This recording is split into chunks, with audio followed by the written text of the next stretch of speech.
কোন দেশে মূর্খদের সংখ্যা বেশি জানেন? মূর্খতার দিক থেকে শীর্ষ ৫টি দেশ দেখে নিন। Number ৫, Niger. আফ্রিকার এই দেশটির শিক্ষার হার মাত্র ২৮.৭%।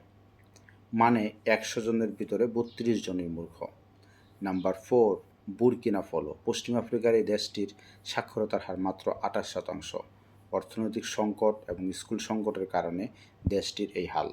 নাম্বার ৩, আফগানিস্তান। দক্ষিণ এশিয়ার এই দেশটির সবচেয়ে বড় সমস্যা রাজনৈতিক অস্থিরতা।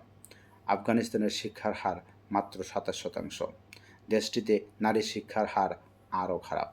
নাম্বার ২, মালি। পশ্চিম আফ্রিকার দেশটিতে নেই পর্যাপ্ত পরিমাণ স্কুল, শিক্ষক ও অর্থ।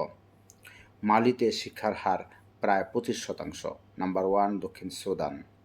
২০১১ সালে দক্ষিণ সুদান প্রজাতন্ত্রের কাছ থেকে দক্ষিণ সুদান স্বাধীনতা পেলেও এখনও শিক্ষার আলো ঠিকঠাক পৌঁছায়নি দক্ষিণ সুদানে। দেশটিতে শিক্ষার হার মাত্র ২৫%।